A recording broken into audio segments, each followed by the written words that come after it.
Novena en honor a San Francisco de Asís. Introducción.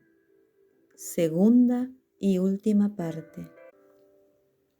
San Francisco tuvo muchos seguidores y algunos querían hacerse discípulos suyos.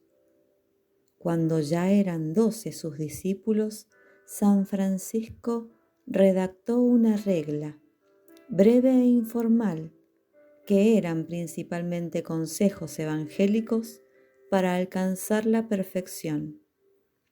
Después de varios años, el Papa Inocencio III autorizó la regla y les dio por misión predicar la penitencia. San Francisco y sus compañeros se trasladaron a una cabaña que luego tuvieron que desalojar. En 1212, el abad regaló a San Francisco la capilla de Porciúncula, con la condición de que la conservase siempre como la iglesia principal de la nueva orden.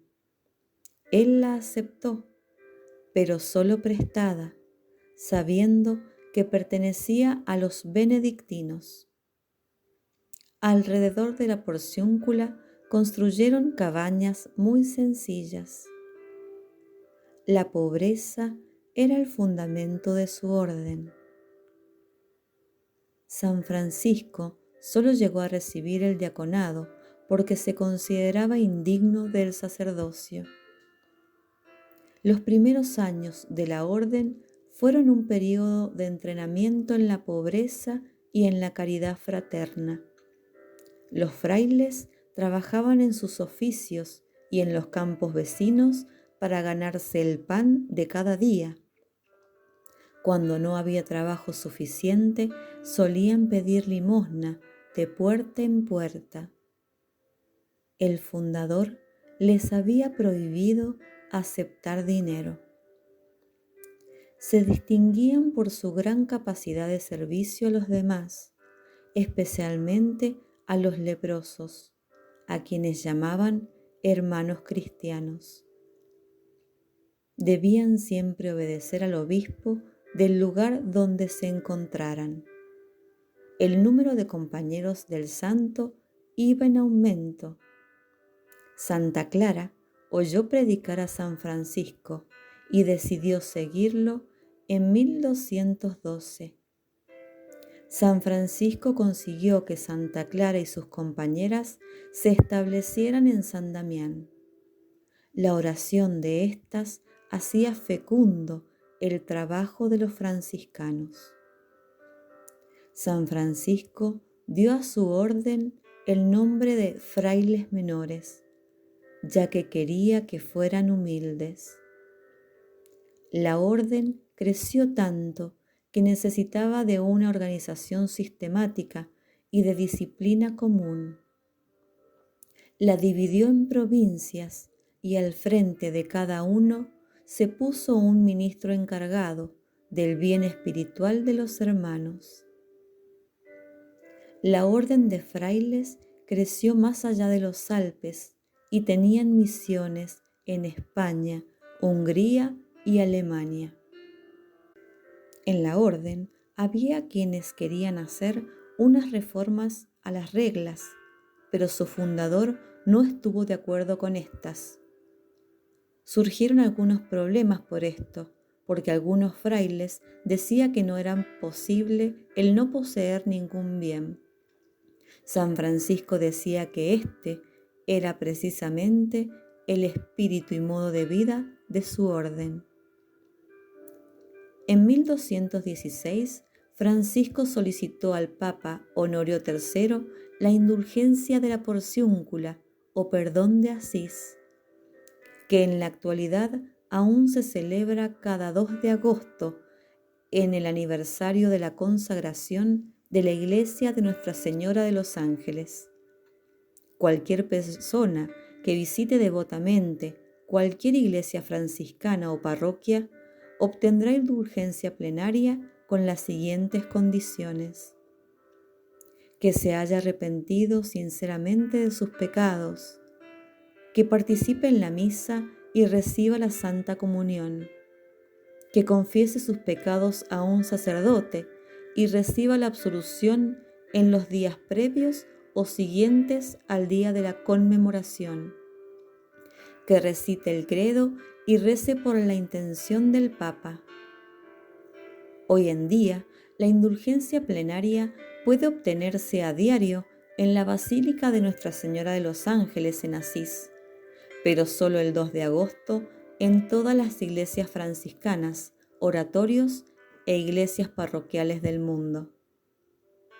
San Francisco conoció en Roma a Santo Domingo Sabio, que había predicado la fe y la penitencia en el sur de Francia. En la Navidad de 1223 construyó una especie de cueva en la que se representó el nacimiento de Cristo y se celebró misa. Es el primer pesebre o Belén. En 1224 se retiró al monte Albernia y construyó ahí una pequeña celda. La única persona que lo acompañó fue su hermano León y no quiso tener visitas. Es aquí donde sucedió el milagro de los estigmas, en el cual quedaron impresas las señales de la pasión de Cristo en el cuerpo de Francisco. A partir de entonces llevaba las manos dentro de las mangas del hábito y llevaba medias y zapatos. Dijo que le habían sido reveladas cosas que jamás diría a hombre alguno. Un tiempo después bajó del monte y curó a muchos enfermos. San Francisco no quería que el estudio quitara el espíritu de su orden. Decía que sí podían estudiar si no les quitaba tiempo de su oración y si no lo hacían por vanidad. Temía que la ciencia se convirtiera en enemiga de la pobreza. La salud de San Francisco se fue deteriorando. Los estigmas les hacían sufrir, le debilitaron y ya casi había perdido la vista. En el verano de 1225 lo llevaron con varios doctores porque ya estaba muy enfermo. Poco antes de morir, dictó un testamento en el que les recomendaba a los hermanos observar la regla y trabajar manualmente para evitar la ociosidad y dar buen ejemplo. Al enterarse de que le quedaban pocas semanas de vida, dijo: «Bienvenida, hermana muerte», y pidió que lo llevaran a la porciúncula.